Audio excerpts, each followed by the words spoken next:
Welcome to Acton Unwind, an ongoing conversation on a free and virtuous society. I'm your host, Eric Cohn. I want to thank you for listening. I want to ask that if you're listening to us on our website, that you navigate right now to the show notes for this episode.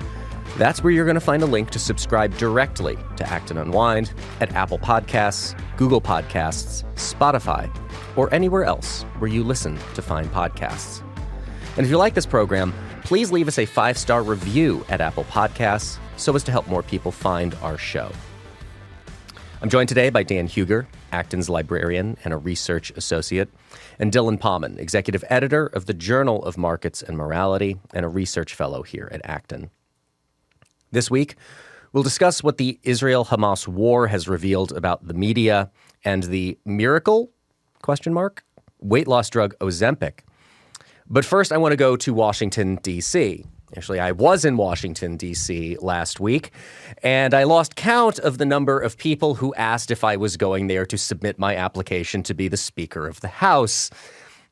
If you have not been paying attention, the United States House of Representatives is now going on 3 weeks without a Speaker of the House. This happened because, one, the Republican Party had a relatively narrow majority in the United States House. And one of the concessions that Kevin McCarthy, the most recent elected Speaker of the House, had to give up over 15 rounds of voting for him to become the Speaker was that it only took one member of the House to initiate what is called a motion to vacate the chair, which is basically a motion, if it gets a majority vote, to toss the Speaker of the House out. Matt Gaetz, a congressman from Florida, invoked that measure about 3 weeks ago. Kevin McCarthy, with 8 Republicans joining the Democrats, the motion was passed and the chair was vacated. Currently, there is a Speaker pro tem. There's a gentleman named Patrick McHenry, which is just a great name. The man does have fantastic taste in bow ties, from North Carolina, who is operating as a stand-in to allow some function of the House of Representatives. But for 3 weeks now, nobody has been empowered with the power and the role and responsibility that the Speaker of the House is supposed to have. In that period of time, the Republicans have put forward a couple different people for the role of Speaker. The first put forward was Steve Scalise, congressman from Louisiana. He was unable to get the 217 votes he needed to become Speaker. Then it was Jim Jordan, congressman from Ohio, most famous for refusing to wear his suit jacket. He also was unable to get the 217 votes. And the most recent news is there are nine people who have filed, if there's a filing, I don't think there actually is, but have notified the Republican conference that they intend to run for Speaker. Again, this is not a political analysis podcast, and I want to turn our attention really to the roles and responsibilities of the House, what this says about the ability of one of our important institutions of government to operate, more so than the political analysis. But this is a problem for, one, going back to what I was saying of the 9, there isn't a single one of them that looks on paper like they can get the requisite number of votes to become Speaker. There has been talk of empowering Patrick McHenry, giving him some emergency powers in a very Palpatine-like way to make the Speaker pro tem more powerful because they can't agree to elect one. This also is a bit of a violation of historical precedent. Typically, the way that the partisan caucuses work is they vote in conference, and whoever they put forward is the Speaker designee, and everybody in the party will vote for that person. We saw this not happen a lot when Kevin McCarthy first became the Speaker of the House back in January. So that is the state of play. Like I said, we're, not going to focus as much on what does this mean for the Republicans and the Democrats, but I want to put the question out there. What does this mean about what does this say about our system of government right now? That, again, this is the person who's third in line for the presidency. Pretty important.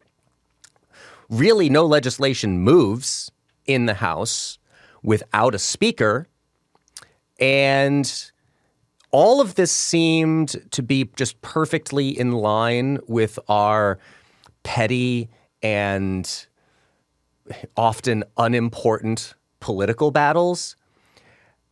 And then a war breaks out in the Middle East, and there actually are some relatively important things that you would probably want a Speaker of the House and a House of Representatives to deal with, and they are kind of left unable to do so. So, Dan, what does this say about our system of government and our institutions right now?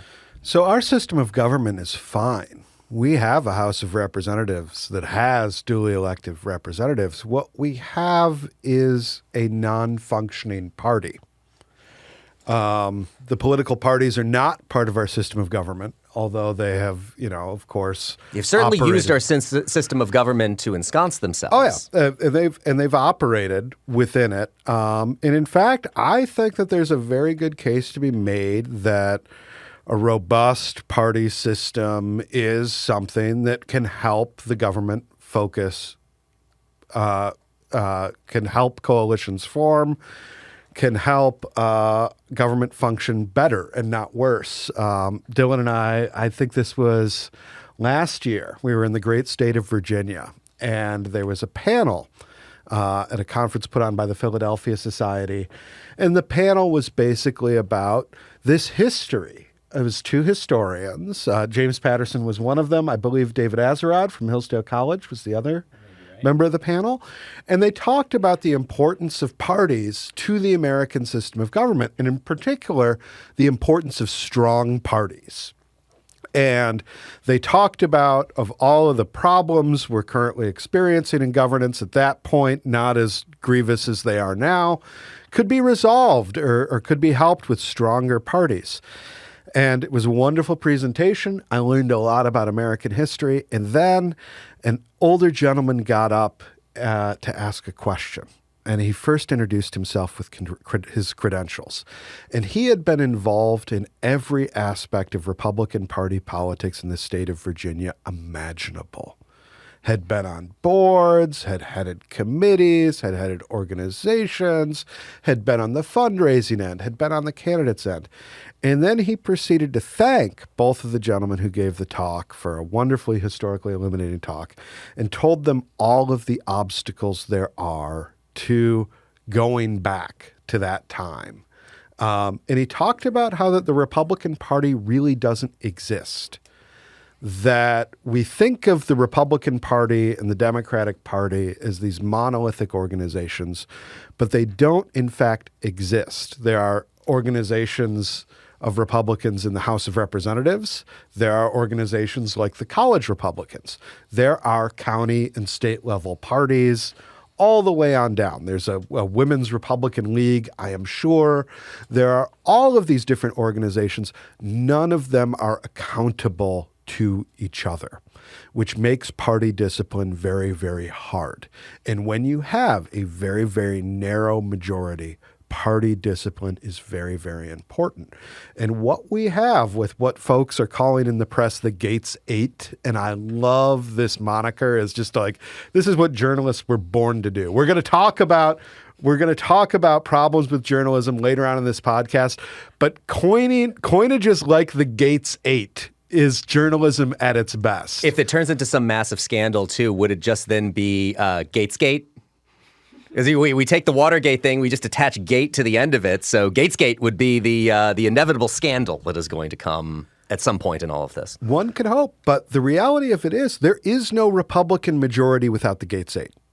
It does not exist. And we are seeing that now. We are seeing a party that, there are two ways to govern. One is to govern through party discipline, governing your own party and using your majority to leverage your agenda. The other is to reach across the aisle and to govern in coalition with others. Speaker McCarthy had the opportunity to make an offer to the Democrats in the House to get some votes to retain his speakership. He refused to make such an offer.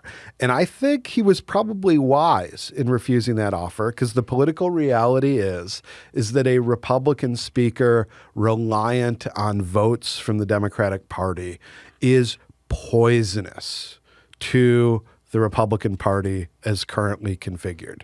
And it is just a non-starter. So right now, you have a situation where unless we're looking at a new cycle of elections, I don't think you have a way forward. I think you have at this point poisoned relationships in the party. And these aren't at this point even ideological. A lot of this is personal. And we have seen a lot of back and forth between Republican members of the House, intensely critical of each other, maligning each other's character, this sort of thing that I'm not sure you find a way to de-escalate from.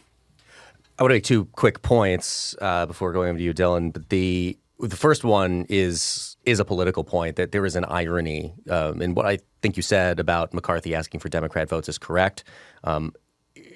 Matt Gaetz needed Democrat votes in order to get McCarthy kicked out. So like the whole thing to me is kind of a wash on all of that, because nothing can or has happened without the Democrats being involved sometimes. So like this idea of it being like a party purity thing is just a joke to me. But I think for me, the more important one is a kind of a system question. I am not desirous. Well, I think there certainly are merits to a parliamentary system of government. I am quite a fan of the system of government that the Founding Fathers set up in the United States.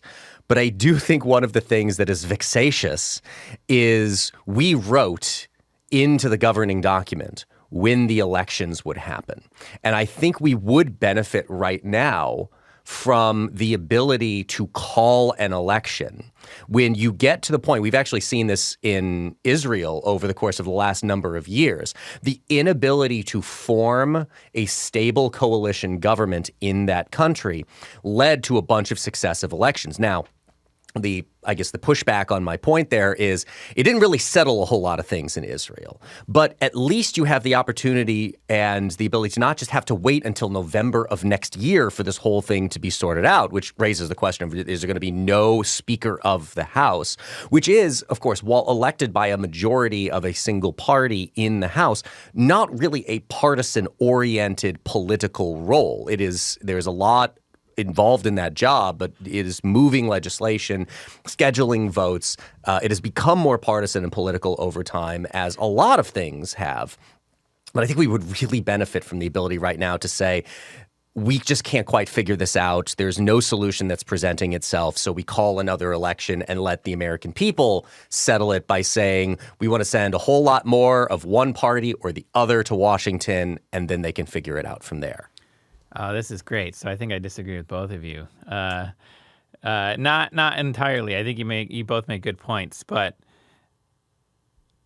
I mean, I have an opinion. You can probably guess what it is ahead of time. No elections. Does it involve dog catchers? It involves the Constitution. The Constitution says we should only have one representative for every 30,000 people. And right now, Congress is unconstitutionally composed.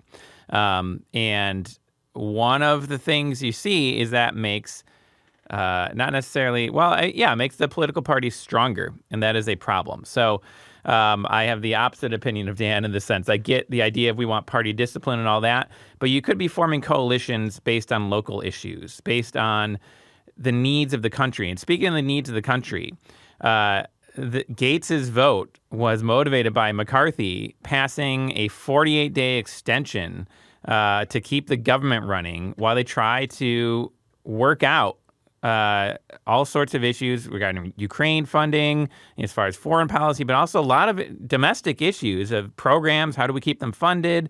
And he just kicked the can down the road. 48 days. We already ate up like 18 to 20 of those days with them squabbling over who's going to be the next speaker. That is going to be the first thing they're going to have to do, and they're probably not going to pass that without Democrat votes. They have to. So whoever they pick is going to have to be able to reach across party lines. In Congress, the caucuses are actually, despite being a Republican caucus or whatever, they're not party restrictive. So Bernie Sanders, before he, declared or identified as a Democrat to run for president, was always an independent, a socialist, and yet he caucused with the Democrats. The caucuses and the parties don't have to be the same thing. We should have strong caucuses, perhaps, but they should also be caucuses where people can come together depending on whatever issue best serves their constituents. And in this case, we need a Speaker of the House that represents a majority of Americans' needs. And we can't get that because instead we have this sort of national partisan polarization governing everything. We have a group of people within one party that disagrees with the other group about how best to win and beat their opponents. And they're not arguing about really how best to govern. Half of these people don't know how to govern. Jim Jordan had 0 bills that he authored has been passed. For however long he's been in Congress, this man has literally the worst CV you could imagine for Speaker of the House. I mean, he's demonstrated none of the expected experience and skills that you would want for somebody in this position. So, I mean, I don't have like a happy, easy fix other than we should actually pay attention to something we've been neglecting for about 100 years in the Constitution, which is that currently our representatives and our districts are way too large, and something needs to be done about this. I have my own opinions. I've already mentioned that. We can put my essay on the show notes again if we really want. But something needs to be done about this. And I think this is not that this is the only cause, but this is certainly related to that. That instead of pushing local issues up, which you can find a lot more cooperation across party lines and other sorts of commitments, we are pushing national issues down. When you do that, it becomes all about winning and losing and my team versus your team and red versus blue. And you end up with this absolute gridlock. As Dan said, the Republican Party is not a party, and quite literally so at this point. It is 2 parties under the same banner that cannot agree with each other.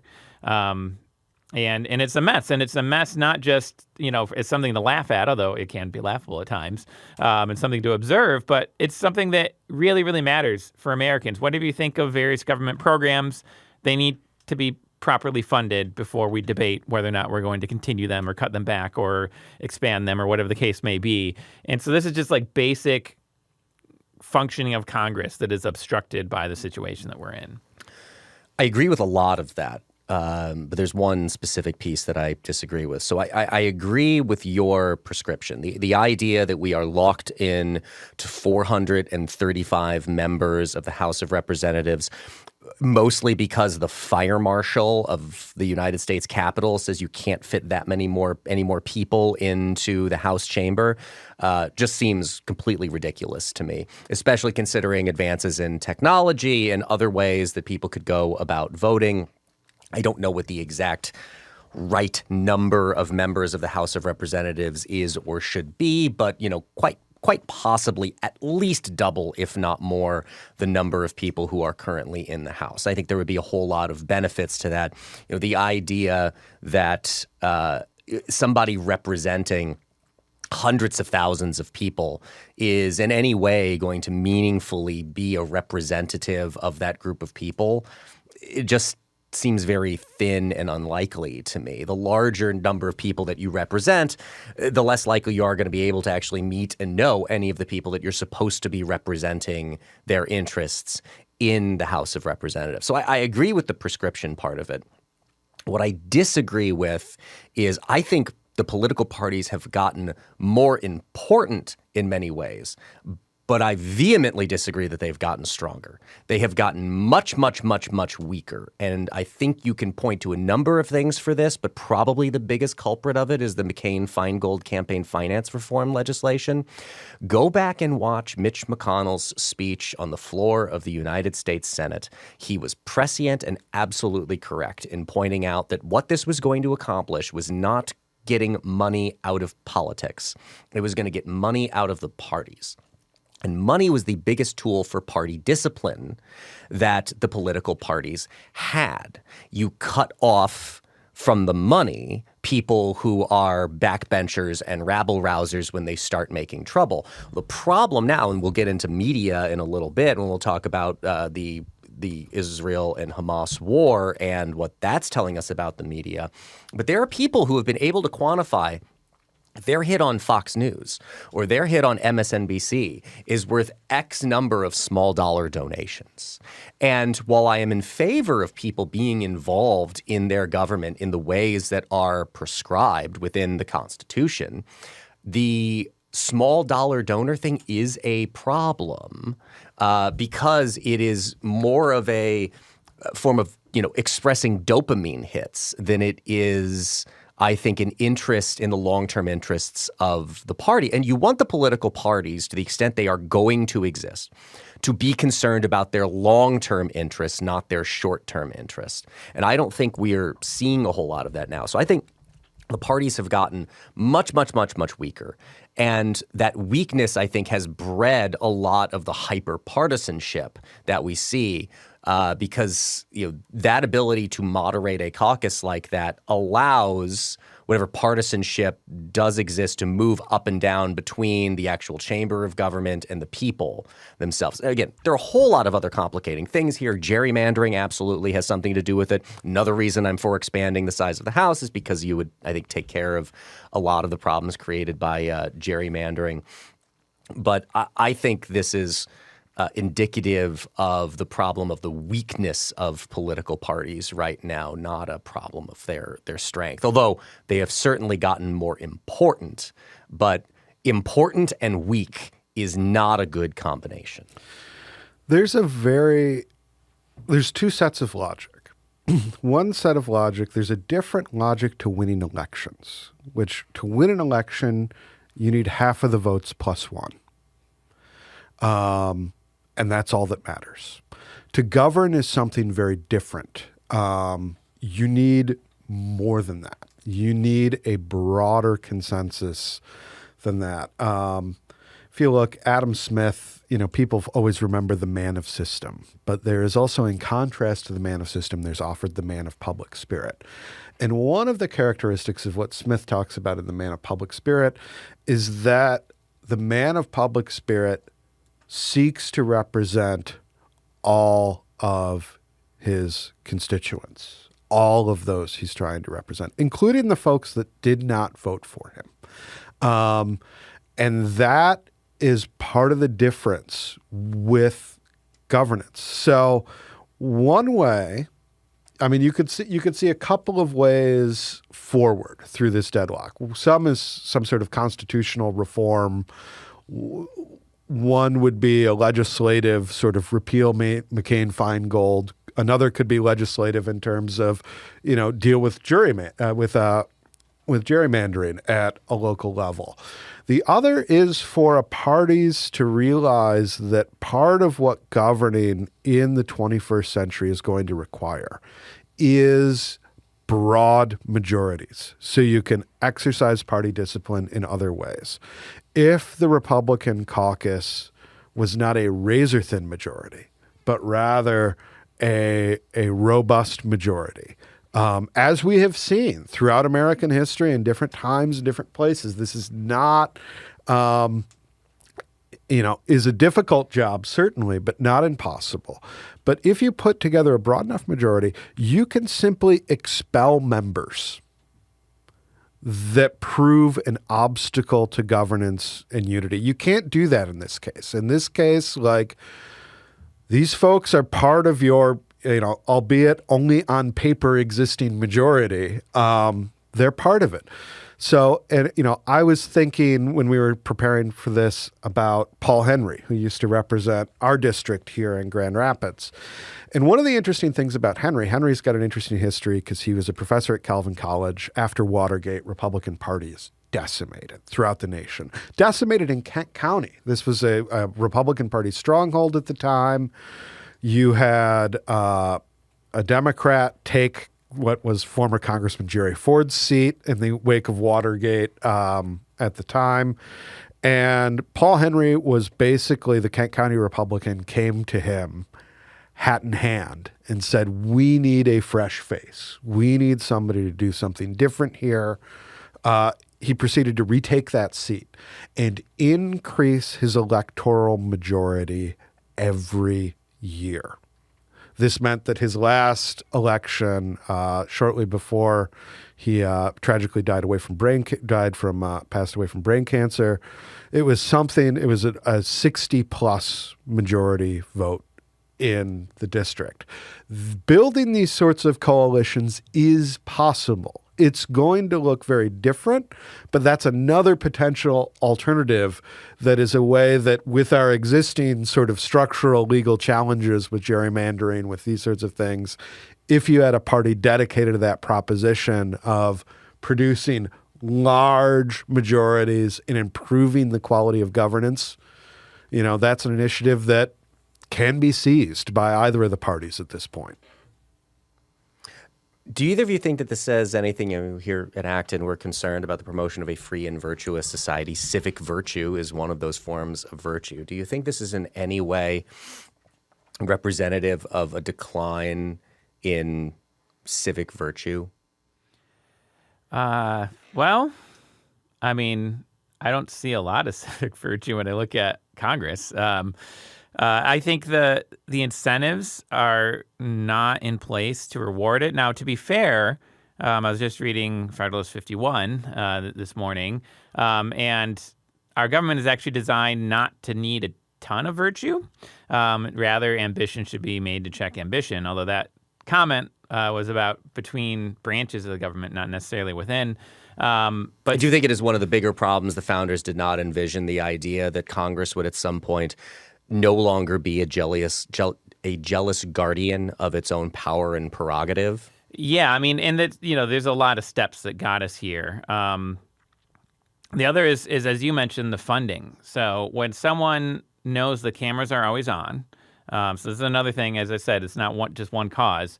The cameras are always on in Congress. There's always C-SPAN, and then there's, you can get your interview on Fox News or on MSNBC or whatever. If you know you're going to be rewarded with money, like, yeah, it's campaign money, but it's the money that keeps you in your job. I mean, any public choice theorist will tell you, ultimately, like anybody in any economy, politicians are going to want to keep their job. And so they're going to do what they can to keep getting paid in any way that they do get paid. And so one thing would be to let's shut off the cameras. Another thing would be to let's go back on some of that campaign financing, changes. Again, I think it actually demonstrates my point, although not to necessarily disagree with you, but to show that I think maybe we are closer in agreement than we said, although maybe strong is the wrong word. I think important kind of captures that in terms of the parties. But I think people locally should be able to vote for more locally interested people, right? And so when you can just throw money around at anybody who like, that guy's on my team, yay. And again, it's the national concerns are eating up the local funding instead of the other way around. One way you could do it is we could build a bigger Congress. They could all legislate from FedEx Field, or you could just have a series of why would we want to make them suffer by putting them at FedEx Field? I mean, I think a lot of people would want to make Congress suffer for a variety of reasons. Which part of which caucus sits under the pipeline where it leaks raw sewage onto you? And that is a thing that happened at FedEx Field. Look it up. I expect there would be some movement in terms of infrastructure bills and reform. It will finally actually be Infrastructure Week. But the other way is you have local bodies represent or elected representatives. Those people elect the next level up, and so on. But I don't want to get into that again. So the other side, as far as virtue goes, however, I don't see a lot of that civic virtue, but there's also a problem of knowledge. So another reason, not only do we have these structural changes to our Constitution, whether actual amendments or just things like, well, we're gonna change how campaigning works. That's still, in the general sense, a constitutional issue, even if it doesn't relate to the paper document of the Constitution. Think, for example, of the British Constitution, which there is no written document, but they still have a constitution. It's what makes up their society and how it works, right? And there's a constitutional problem with the structure of things, and that is unfortunately fed by a just dearth of basic knowledge of how our government's supposed to work. So a lack of knowledge of our proper constitution is feeding into this distorted version of it. So a lot of people, if they ever have forgotten what the Constitution says. I doubt a lot of Americans even read it. There's all kinds of jokes you can find about people, showing how if you're an immigrant and you become an American citizen, you immediately are one of the most informed Americans in the country, because the average American is not required to do any of that, despite having 12 years of mandatory schooling. And so there's a big failure of some of the basic function. If you look at the states that early on mandated education, like in the Northwest Territory, we live here in the Midwest, part of that was for civic education for the purpose of civic virtue. And instead, we're, spending way too much time on trying to teach kids broken online platforms that are going to be outmoded in 5 years, and random progressive, social justice points, and and on the opposite side, you have people wanting, no, we want our school to reflect our values. I get it, values are important, but there should be some prioritizing of, well, wait, what is the school supposed to do? I think reading, writing, math, and then civic virtue and civic participation should probably be the highest on the list. That's what they were created to be, and so we have this big knowledge educational problem that's feeding into the problem with civic virtue as well. You remind me of a great quote from Nat Glazer about how at some point in the 1970s, major cities stopped doing the things that they know how to do, like pick up the trash, and started trying to do things that no one knows how to do, like end poverty. And that, I think, you see here trickling down into the school systems, where they have largely, when you look at some of the educational results, especially in major cities, like I just saw some numbers for the city of Chicago over the weekend, just the lack of almost anyone being able to do math and English at grade level, they have stopped doing the things that they knew how to do, which was teach reading, writing, arithmetic, and the way our system, our country and our system of government functions, in favor of doing the things that no one knows how to do, which I remember from Karen Lewis, the president of the Chicago Teachers Union at one point in time, that anytime any of the problems in instruction in the Chicago public school system would come up, would always say, like, the only way that we're ever going to get those numbers where we need to is by ending poverty. It's like, well, got bad news then. I don't think we're ever getting, again, considering that poverty is a comparative thing, we're never going to get past the idea there are going to be people with less among us. But because the schools have gotten so far away from doing the things that they, A, need to do, and B, knew how to do in favor of doing things that no one knows how to do, we end up with problems like the one I think you were describing. And the reality of it is things even out. That eventually what happens is, if a problem is a big enough, long enough, persistent problem, it gets dealt with. We see this around the country with school choice legislation that for many years was stalled. All of a sudden, with all of the sort of measures put in to combat the COVID-19 pandemic, many of which were weaponized by teachers' unions to their own advantage, you now have, in even the state of Illinois, I was reading, is considering. They're considering killing it. There's a desperate attempt to save the only real school choice program that exists in Illinois right now. Yeah. So you have these opportunities that happen. And one of the things not to lose track of is, like, we are the most well-governed society of over 300 million people that exists in the world. I would take the challenges of American democracy over the challenges of Indian democracy any day of the week. There's reason for hope. And part of the ridiculousness that happens is because we are in such a position as to allow it to happen. that there is enough slack in everyone's sort of everyday lives that, we've got low unemployment, inflation is, been steadily reducing. We're seeing a lot of great things happen in America. And one of the unfortunate side effects of that is that the circus can come to town during those times when things overall in society are functioning well. This would be a good opportunity to move to our second topic, and one of those kinds of events that perhaps becomes clarifying because of its seriousness, which we've talked about the last couple of weeks in the Israel-Hamas war that is still ongoing. I wanted to talk about a specific incident in that and what it says about the way the media has been handling this situation. On October 17, there was an explosion in Gaza City near the Al Ali Arab Hospital. It was almost immediately, with the Gaza Health Ministry being the source for this, it was said to be an Israeli airstrike and that 500 people were dead. And over the course of about 24 to 48 hours, we discovered that, one, the missile that struck the hospital did not actually strike the hospital, struck the parking lot in front of the hospital. There were a few people killed, but I believe not even in double digits total people that were killed by this, let alone 500.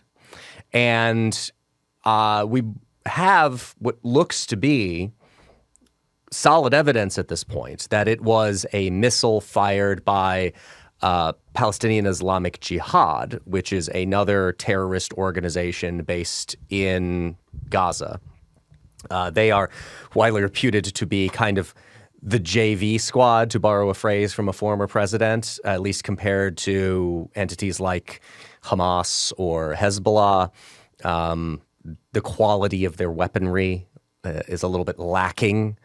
So the idea that a missile fired from Gaza towards Israel falls short is a story that we have seen many times before. As one should remember, Israel faced pretty regular bombardment from Gaza with missiles, usually launched by Hamas, but occasionally launched by Palestinian Islamic Jihad as well. Most of them intercepted by the Iron Dome technology we've talked about before. But the interesting thing about this is if you watched the media coverage of this unfold in real time,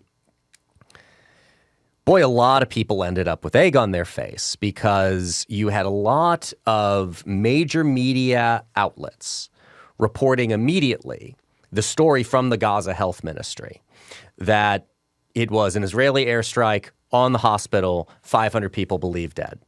And then, to the credit of most of those media outlets, they did begin the process of walking all of that back in 24 to 48 hours after we got daybreak over in Gaza. Then we could see that it was the parking lot. It was not the hospital itself. The hospital was still standing.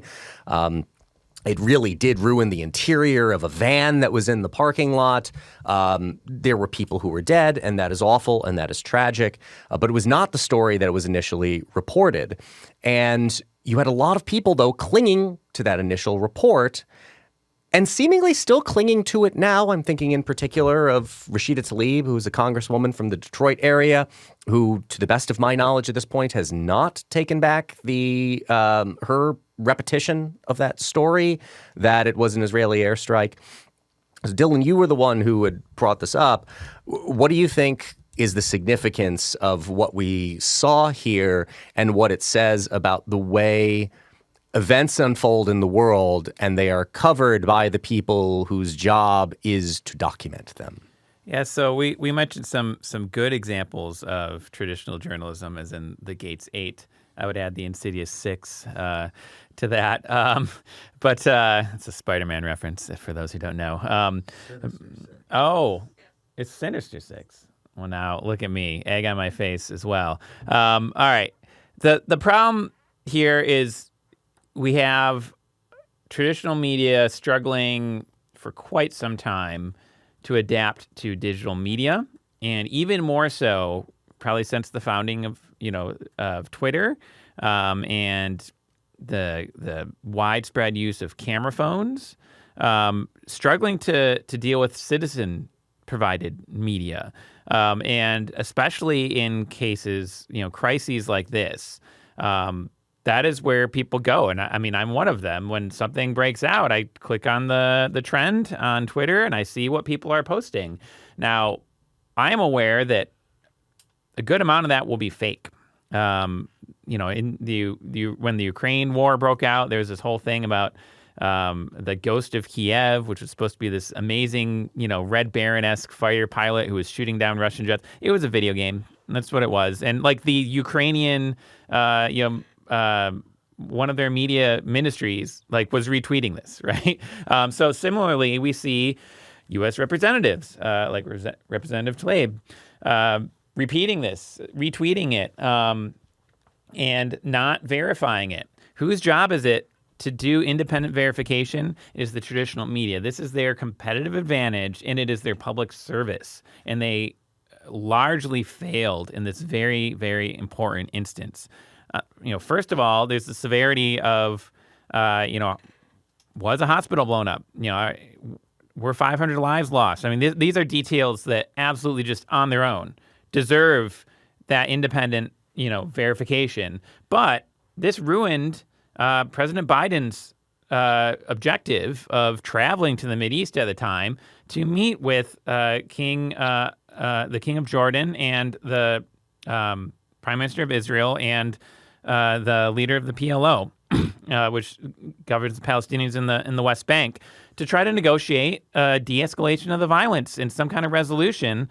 And instead, Hamas basically won. They fed some propaganda out to the world through Twitter, and because there are real things to be concerned about, there's daily tragedies coming out about Palestinian civilians, whether being put in harm's way by Hamas or being just incidentally injured or murdered by bombs falling on them from Israel. Most recently, the Church of St. Porphyrios. The church itself is still standing, but the hall where many were sheltering was hit. About 17 people died, including relatives of our former representative, Justin Amash here. So there's real concern, but that is all the more reason why we need traditional media to show us what is really happening, instead of just being so bought and sold for a narrative they want to craft, that they will grab anything and craft it into that, and they won't care about the facts and they won't care about the truth of it. And it's not something that is a surprise, I'm sure, to many listeners. There's probably a lot of mainstream media skeptic listeners to this podcast. But I tend to actually be one of their defenders, that I think, and I still am, in my opinion, defending them in the sense of I think they have a very vital and important role to play. But this is an instance where they just absolutely failed. That, to undermine the potential peace process, to really stoke anti-Semitism through saying, Israel bombed a hospital. They didn't target and bomb a hospital. It didn't happen. And just all these other sort of results that come from this, hugely irresponsible. He's not everyone's favorite. In fact, he seems to be very few people's favorite. But Nate Silver, formerly of 538 founder, had actually a really great article on his Substack talking about how easy it is to get breaking news wrong. So it was a very sympathetic account of here's what it looks like on the inside. He has been a part of that to some degree, and he in fact formerly worked at the New York Times doing politics data and that sort of thing. But he also said, but you need to admit it when you get it wrong. And, the New York Times, they walked back, they revised their headline, but there hasn't been a big retraction. There hasn't been this big, we really got this wrong. There is a news story now that because of the misreporting of the New York Times and other outlets, a prospect for reducing the violence that is horrifying people around the world has completely fallen apart. That's a news story, right? A breakdown of peace negotiations due to misreporting, and yet it's not being reported, understandably, by these same news outlets. Yeah, my point is largely the same as Nate Silver's, which is it is absolutely understandable that media outlets are going to get things wrong. They are organizations, they are institutions, they are entities that are populated by human beings, and human beings are fallible, and they are going to get things wrong. We don't even need to get into the greater critique that I have and that some others have about this veneer of objective journalism that has existed in the United States, primarily in United States media, for around 100 years. That is just problematic as a concept. People bring their own biases with them into the reporting that they do. This is why I've said for a long time that I think really good opinion journalism is better in many cases than a lot of the supposedly objective journalism you get, because at least from the really good opinion journalism, the person's disclosing to me up front, here's who I am, here's how I see the world, and here are my priors. And then I can take that into consideration when reading the rest of the piece. But you have to be somewhat of a really well-educated media consumer, knowing from a lot of these outlets like, okay, here's likely the biases and the priors of the journalists who formed the New York Times versus the New York Post, where they're going to be coming from, and taking all that into account. The unwillingness to just clearly admit when they get things wrong and not do the stealth editing of the headline kind of thing. And this is one of those areas where I think the internet has created a lot of problems, because you can go in and you can under the radar edit things that people can find out if they want to look. You can look at different versions. You can look at the Internet Archive to see where things were changed and what was changed.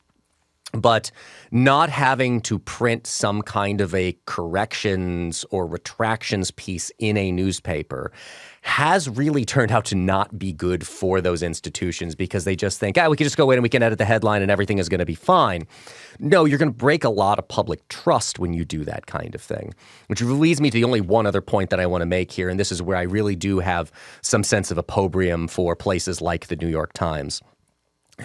To take that original claim that an Israeli airstrike hit a hospital in Gaza City and killed 500 people, which was offered up, as best as I can tell, within 30 minutes, an hour of the event actually happening. The source of that quote-unquote information was the Gaza Health Ministry. The government in Gaza is Hamas. They were elected 17 years ago, very narrowly. Unsurprisingly, for a terrorist organization, they have not bothered to hold another election. So I am sympathetic to the people who say that this does not represent, just because they were once the elected representative government of Gaza, does not mean 17 years later that is still representative of the opinion. I have no sense of what the actual opinion of citizens within Gaza is about Hamas. However, the New York Times should know that when you hear the Gaza Health Ministry saying this, it's Hamas who is saying it. Quite literally, the people who just murdered 1,400 Israelis in Israel. Maybe take that with a little grain of salt. That's the first failure here. But the unwillingness to clearly correct the record, to say, we got it wrong, here's how we got it wrong, here's what we've learned since, I think would make people a lot more sympathetic to the Nate Silver kind of take on all of this. But it's that owning up to it that's not happening that I think is only continuing to just further undermine people's faith and trust in the media at all. Lord Acton said a lot of things best, and he said this best. Common report and outward seeming are poor substitutes for the truth, and the initiated know it. What you have, oftentimes you'll hear journalists laudatorily refer to what they're doing as the first draft of history. Well, there's another way to look at that, is that it's the first draft of history. Like, first drafts can be rough. And the reality of it is journalism and has historically been, you are passing along things that people say to you. You are now a good journalist. We'll talk to experts. We'll talk to people in a position to know. We'll be aware of those people's biases and perspectives, that the angles they might be trying to work, and we'll try their best to talk to enough people to sort of triangulate those sort of things.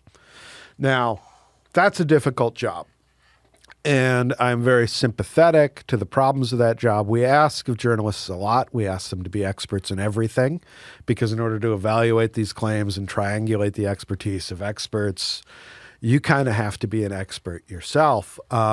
This leads to sort of the Galman Amnesia effect, as Michael Crichton defined it, talking about how you open up a newspaper to an article on some subject you know well. In Murray's case, Murray Galman, that is, physics. In mine, show business. You read the article and see the journalist has absolutely no understanding of either the facts or the issues. Often the article is so wrong it actually presents the story backwards, reversing cause and effect.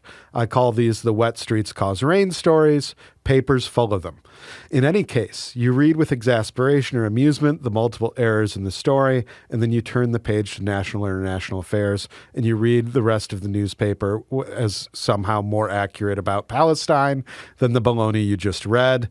Turn the page, forget what you know. This is actually very topical because of the example that Crichton uses. But this is also very interesting because we live in an age in which more is possible. We have satellites in space that take pictures of things like hospitals, not just in Palestine, but all around the world. Some of them put there by a guy who runs a social media company now. Yep.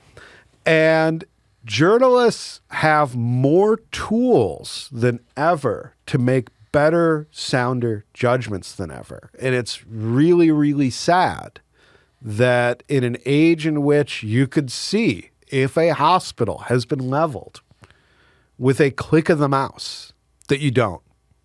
That instead you pass along the word of, as Eric pointed out, a very dubious expert instead.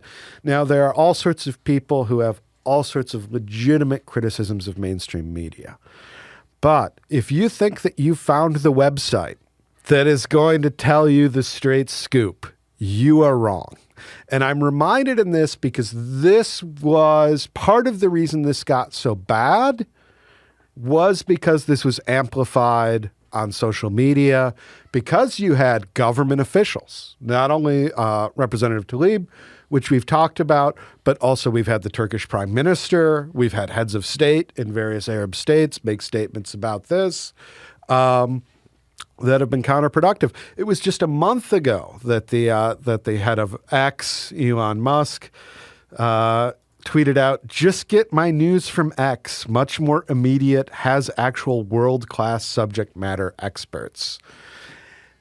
There are many subject experts on X. There are many people who pose as experts on X. There are many of people who have no expertise whatsoever, but have an agenda, including representatives in government and this sort of thing. The best thing a person can do is wait. You see something about a hospital exploding.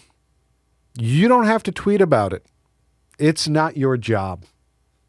Wait till the next morning. Wait till the sun comes up. See if the building is there. Another great strategy, and this is something that Dylan Palman and I have referenced on this program before, what we do is we go to Wikipedia. Because one of the wonderful things that Wikipedia does is it gives you a rundown of an event. And there is a rundown of this explosion outside of this hospital. There is a rundown of this tragic bombing adjacent to this church that will tell you not only what happened, according to mainstream media reports, but will then also link you to those reports themselves and to discrepancies in those reports. Discrepancies about things like casualties that are very highly weaponized on all sides of this incident. And, take Lord Acton's advice. When he gave that address, his inaugural address at Cambridge, he was talking about how we are just now, and this is 1901, figuring out what caused the Franco-Prussian War back in 1870 because of government classified documents that were then recently emerging. Do not invest the weight of your friendships, the weight of your civility to others based on fallible news reporting. It brings to mind the possibly apocryphal story of Zhou Enlai being asked about the impact of the French Revolution, and his answer was too soon to tell. It often is, even with things that happened that long ago, kind of too soon to tell about it. I will make one note that I agree with you about Wikipedia. One of the good things that has happened on X, formerly known as Twitter, is the kind of arrival of the same kind of curation community that exists in the form of these community notes that get attached to tweets that contain misleading or incorrect information. I will give credit to Elon Musk and the platform there. They have gotten a lot better about Community that. notes debuted before Musk's acquisition. There you go. So I can't even credit it to Elon Musk, and I should trust in the piece that I once wrote about how Elon Musk wasn't going to make Twitter any better, but he probably wasn't going to make it any worse either. I want to move on to our final story, which, as I mentioned, is about Ozempic. And this, if you're not familiar with it, it is a drug that was developed to treat diabetes, but has gained a lot of attention now as an incredible weight loss drug that will allow people to lose a lot of weight in a short time frame. Of course, there are side effects that come along with all of this, but Dan, this was something that caught your attention. What about it caught your attention? So this has been an amazing story. It has been an amazing story on a couple of fronts. One is that we seem to actually have a drug treatment for obesity, which is not only an endemic worldwide health problem, but is also tied into psychology and addiction. We've had other breakthroughs in drug-related treatments to addiction, like we have smoking cessation drugs now that seek to reduce cravings. And this seems to operate on the same level, as this actually reduces sensations of hunger, which prompts people to eat and, in many cases, overeat. So it's remarkable in that we're seeing like wide-scale deployment of this. It's also a remarkable business story because Novo Nordisk, who developed this, is single-handedly responsible for lifting the Danish economy out of recession. Literally last quarter's numbers, without the revenue generated by Novo Nordisk, which was overwhelmingly driven in the last quarter by the development of this drug, we have a growing Danish economy instead of a stagnating Danish economy as a result of this. The occasion for us talking about this in this podcast was a story in The Print, which is an Indian magazine, talking about interest in India exploding in this drug. India is a place that has an obesity and diabetes epidemic. It is, lags behind the United States in calories consumed, but there's still very large and increasingly prevalent obesity, even in the developing world, even in places where, which we typically think about as centers of hunger are actually now centers of overeating in many cases. And what do we do with this sort of food abundance that prosperity generates? This is a challenge, and this is a challenge that there is now a sort of technological response to, where there have been sort of psychological responses, there have been all sorts of government responses in terms of healthy eating, food guidelines, those sorts of things. But this is the first sort of wide-scale technological medical intervention that I think is extremely positive for folks around the world, although it has its own challenges that I'm sure we'll get into. So I have a lot that this made me think about. So first of all, the article is very worth reading that Dan mentioned. We will put it in the show notes. What's interesting to me is it's not there. Half of it is people wanting to have a particular body, right? It's a self-image thing. They want to look thin, right? Now, there's real health concerns. Obesity is a health issue. It's not just a matter of aesthetics and how do you look and all of that. So it is something that people should care about in general. But what was interesting to me was how much people were willing to put up with the cost of the drug and the side effects, some of which are minor, but some of which can be pretty serious, in order to have it get rid of hunger. So hunger to them, just economically speaking, was more costly, was harder for them to deal with. They would prefer all of these other things, including this huge hit to their pocketbook, to just dealing with hunger. I don't think people should fast to lose weight or to try to obtain a certain body image.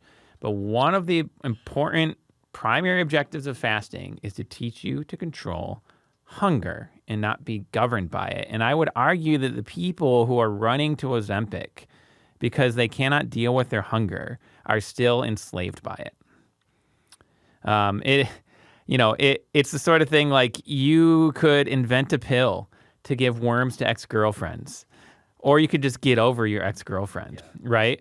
Now, I don't want to be so glib. I realize it is difficult. It is, food can become an addiction for people. Poor diet factors into this hugely. But we know things like diet and exercise, they work. It's hard work, but they work if people will actually put in the effort. India is a country with a long ascetic tradition. People ought to tap back into that. It would help. It really would. And then the last thing is I think the self-image side is really, really important, that people in general, and I realize saying this as a man who is 6'4" and like 160 pounds because I have the metabolism of a squirrel. But for me, that tells me that like there's a lot of people that don't choose to be 250 pounds, right? There's a metabolism issue there. And people need to be happy with healthy rather than some image of a supermodel or an athlete or an actress or whatever, that's who they want to be. No, God made you who you are, and he gave you the metabolism you have. He also gave you free will, and you need to strengthen that will and learn self-control, hopefully by his grace. I would advocate praying along with fasting. But you need to work on yourself. People need to be happier with themselves and have more self-control. And so I don't mean to be insensitive, but this is the vice of gluttony. Just by definition, this is what it is. I'm not trying to blame people. I know it's more complicated. I know there is real addictive factors that get into this. So if there's a drug that helps people get beyond that and then gain the self-control, then fine. But the way in which this article talked about Ozempic, they said it could be a lifetime prescription, every week an injection. I believe it was 20,000 rubles per injection, something like rupees. That. Rupees, sorry. I knew the R stood for something. Yeah, rupees. I got to think Zelda, not... anyway. But that is something that does not sound like a solution to me. And now, all else being equal, maybe people are healthier if they're taking this compared to being morbidly obese. Okay. So I'm not going to say there's no good there.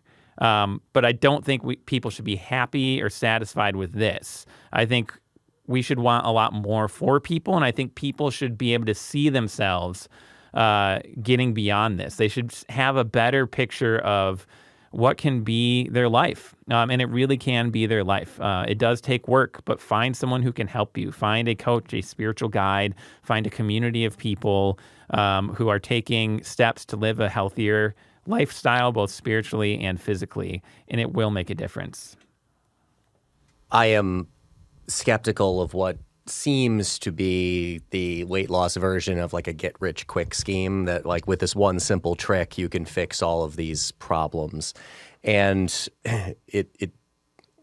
I am in a way, because at the end of last year, the end of 2022, I went in for my regular physical, blood work and all of that. And the email I got from my doctor with the results of my blood work, the first sentence of it was, "There's a lot going on here," which is not what you typically want in an email from your doctor. But, I was not living in a particularly healthy way. I could make better choices. I chose not to make better choices. I could be more active. I had chosen not to be more active. So because of that, made changes, and I started eating healthier and going to the gym 3 times a week, drinking less, not drinking at home. And within a few months, I'd lost 20-some pounds, feel better, feel healthier. I like my gym days. Today is a gym day for me, so I usually feel better on my gym days. That kind of self-discipline that comes along with it is good, not just for the effects that it has on you. It is kind of a good in and of itself to be able to develop that kind of self-discipline. So there are certainly people, like nobody would have accused me at this time last year of being obese. I was overweight for my height and body type. But there are certainly people for whom this is probably, and being, again, we should note, being used off-label. This is a drug to treat diabetes. It helps regulate blood glucose. Being used off-label as a weight loss drug for whom that makes a lot of sense, who otherwise would be 300, 400, 500 pounds. Anybody like my wife who watches those, TV shows about, people who are morbidly obese and working to lose that much weight through a combination of diet, exercise, and then some kind of surgery usually attached to it as well. It's good, and I'm glad it exists for those people. I get concerned about the overuse of the, very easy solution to these things that isn't going to imbue them with any sense of self-discipline, that it's going to take the easy road to get you to the results that you want. And as a result, if, as it's noted in these stories, I'll put a story for the New York Times in the show notes as well, and as you noted, you have to stay on this for your entire life. Now, there are a lot of people who take different kinds of medication their entire life, but an injection once a week at no small cost, even with the recognition that the cost is likely going to come down over time, is a major commitment. And for people who have gotten off of it, so they gained back most, if not all, of the weight within a couple of months, which really, to me, highlights just how tenuous of a solution this is. This isn't a solution. It is a treatment. And I think we should regard it in that space, and it should be coupled with, and this is one of the reasons why, while I was never, those shows that my wife would watch never appealed to me in the same way that they interested her. One of the things I always liked about them is before they can go in and get lap band or some kind of surgery like that, they have to have a demonstrated record of, eating better, losing weight, exercising, doing things that make a life pattern that is going to make the results of the surgery sustainable for those people. I worry about things that come across as like a get-rich-quick scheme. And again, I think this is a remarkable development. Very happy for the Danish economy, but I am also concerned that people will not treat it with the seriousness that is going to be necessary for their sustained health throughout life. The flesh is weak, and we can fix that. What we are looking at here is, I think, analogous to what you have with Chantix and smoking.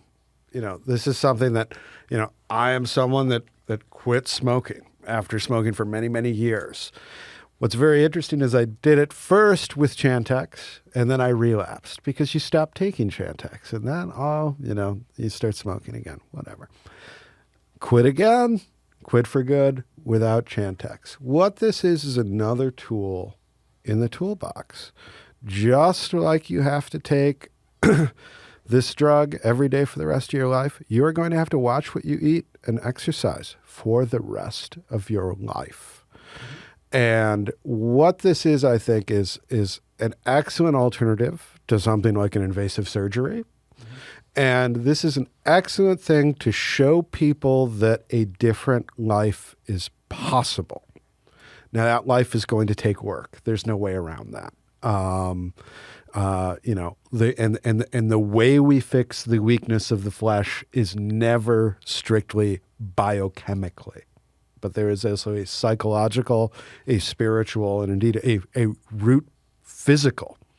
And it has to do with activity and has to do with all sorts of things that exercise does for your life. But I think it's encouraging on that.